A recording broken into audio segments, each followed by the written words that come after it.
ఆంధ్రప్రదేశ్ ముఖ్యమంత్రిగా నారా చంద్రబాబు నాయుడు ప్రమాణ స్వీకారం చేసిన సందర్భంగా పిఠాపురం మాజీ ఎమ్మెల్యే వర్మ ఆదేశాలతో బుధవారం తెలుగుదేశం పార్టీ శ్రేణులు సంబరాలు జరుపుకున్నారు.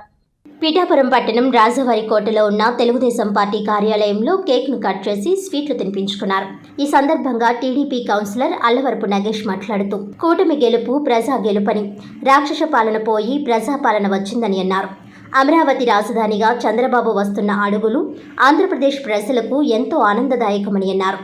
ఈ కార్యక్రమంలో కొండేపూడి ప్రకాష్, సోము సత్యనారాయణ, నామ దొరబాబు, కోరుప్రోలు శ్రీను, కోళ్ల బంగారుబాబు, టీడీపీ కౌన్సిలర్లు, కార్యకర్తలు, నాయకులు తదితరులు పాల్గొన్నారు.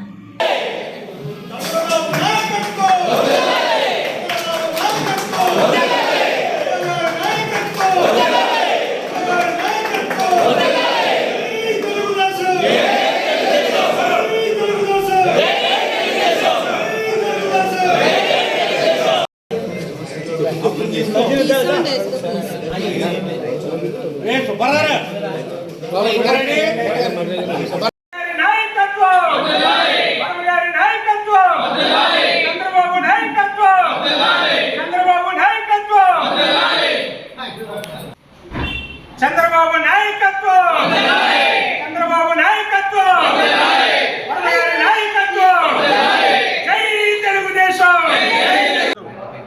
ఆంధ్రప్రదేశ్ పండుగ రోజు అని చెప్పి తెలియజేయడానికి చాలా సంతోషంగా ఉంది. ఎందుకంటే 5 సంవత్సరాల వైసీపీ పాలనలో రాక్షస పాలన చూసాం.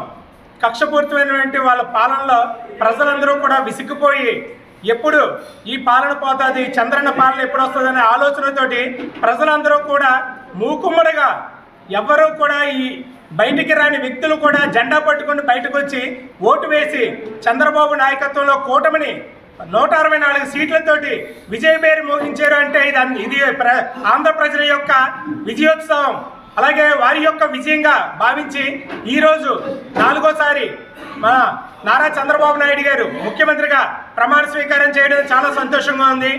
మనందరూ కూడా కలలుగంటున్నటువంటి అమరావతి స్వర్ణాంధ్రగా ఈరోజు రూపుదిద్దుకుని అమరావతి రాజధానిగా ఆయన అక్కడ ప్రమాణ స్వీకారం చేయడం చాలా సంతోషంగా ఉంది.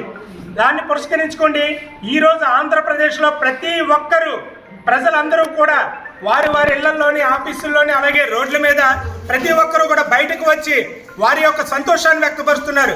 సీఎం ఇక్కడ చంద్రబాబు నాయుడు కాదు, సీఎం అంటే ఆంధ్రప్రదేశ్లో ఉన్నటువంటి 5 కోట్ల మంది ఆంధ్రులు కూడా సీఎంలే అనే పరిస్థితి ఈరోజు ప్రజలందరిలో కూడా ఉంది.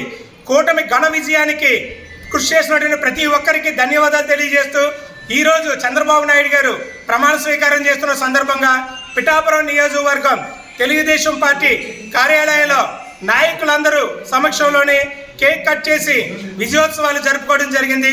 అదేవిధంగా ప్రజలందరూ కూడా ఎదురు చూస్తున్నటువంటి స్వర్ణాంధ్ర పాలన చంద్రబాబు నాయుడు గారు, అలాగే పవన్ కళ్యాణ్ గారు, బీజేపీ తరఫున పురంధరేశ్వరి గారు కలిసి ఈ ఆంధ్ర రాష్ట్రానికి అందించి ఆంధ్రప్రదేశ్ని స్వర్ణాంధ్రగా తీర్చిదిద్దారని చెప్పి ప్రజలందరూ నమ్మి ఓటేసినందుకు వారి యొక్క నమ్మకాన్ని వమ్ము చేయకుండా ప్రతి ఒక్కరూ కూడా నాయకులందరూ కూడా ప్రజలకు సేవ చేస్తారని చెప్పి సందర్భంగా తెలియజేస్తూ ఈరోజు ఈ విజయోత్సవానికి కారకులైన ప్రజలందరికీ కూడా పేరు పేరున ధన్యవాదాలు తెలియజేస్తూ చంద్రబాబు నాయకత్వం, చంద్రబాబు నాయకత్వం, వర్మ గారి నాయకత్వం, వర్మ గారి నాయకత్వం.